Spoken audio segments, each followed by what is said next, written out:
Pyrex baked pans, watch birds break dance. I measured it perfect, the product's in great hands. Woo! You want the spoils, cook it to the oils. Versace betting 12,000 on my King Coil.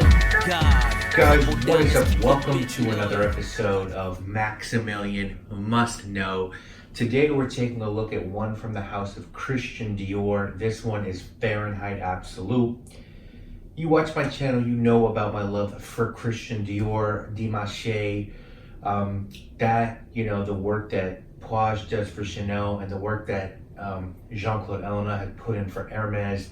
Those are my three favorite designer brands. I'm very interested to see what Christine Nagel does for Hermes, but if you look at those three guys, Dimache with Dior, even Poage with Bleu de Chanel and JCE with Terre de Hermes, they've all put their signature scent in with that brand. So I know that Nagel has done Twilly, I believe it's called, and stuff like that for Galop for Hermes, but it'd be really interesting to see what she does that signature for the men's brand. But I think those three fragrances that handle fragrances, three fragrance designer houses that do the fragrances within their own house, don't license the name out.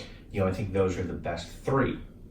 From Dior, I've reviewed Dior Homme Parfum, Mitza, Eau Sauvage Parfum, the OG Fahrenheit, and Kir Canage. Now, I still need to review Dior Homme Intense, Dior Homme Sport, Aqua Fahrenheit, Fahrenheit Absolute. Those are still on the docket, and there's so many more that I want from Dior. I want Jules, I want Dune, I want Patchouli Imperial. Those are probably the ones that are leading the list, but believe me guys, there are more than that. If you watch this channel, you know how I feel about Fahrenheit. If you don't, you should watch the review I did on Fahrenheit. That is my favorite fragrance of all time. That and Zing are 1-2, 2-1, like however you do it, like those are my two favorites. And I was really excited when this one was announced. It came out in 2014. It was signed by Francois Dimache, the Dior nose, and the notes on this are licorice, Sicilian mandarin, suede, violet leaf, rum, coriander, cumin, and bourbon vanilla. Eau de Parfum concentration. I paid $85 for my 75 ml bottle from an eBay seller a few months after this one was released. If you want it now, it's not stupidly expensive. I've seen bottles for like $105 for 75 ml, but I don't think retailers are selling this in the United States.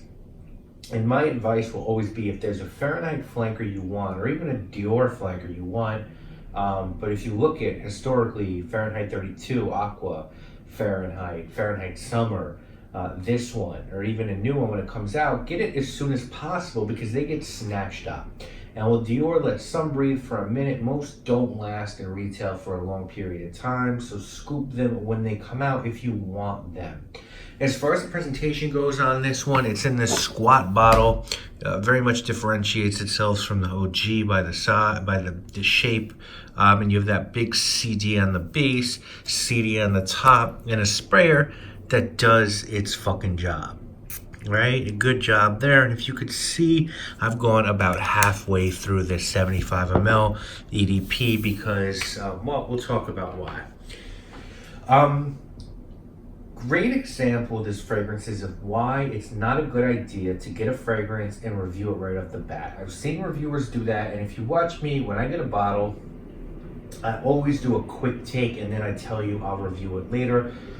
A good fragrance will be nuanced, and it's hard to do a review as soon as you get it. Reviewers that have that skill to pick it all out immediately, I salute them. I don't think I can do that. I think I really need to let it sit and marinate to get a full appreciation for how it wears in different seasons and etc.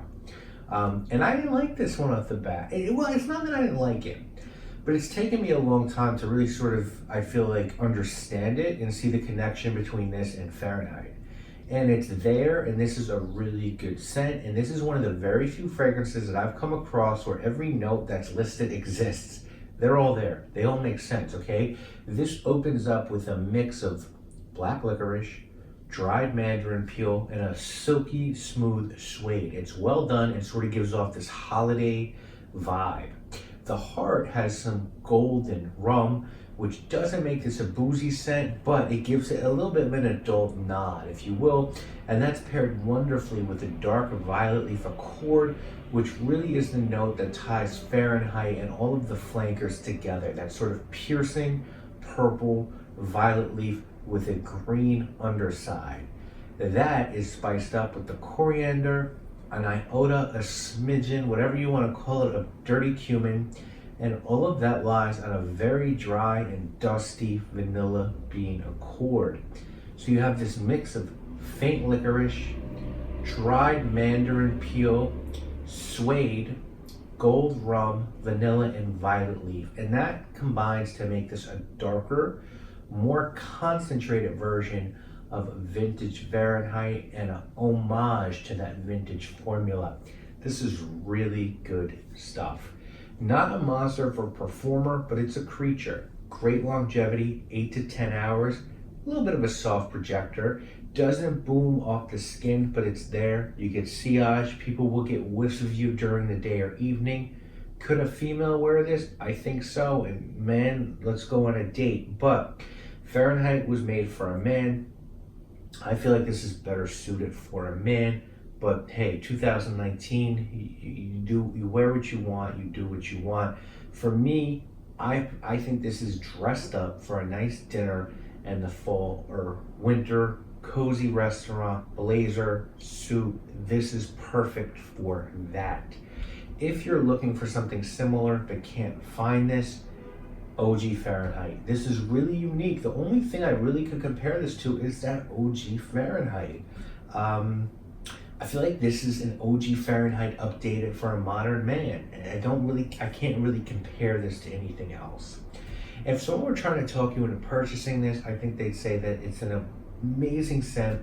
It's got Dior craftsmanship. It is unique. And if you can't get the vintage, man, get this.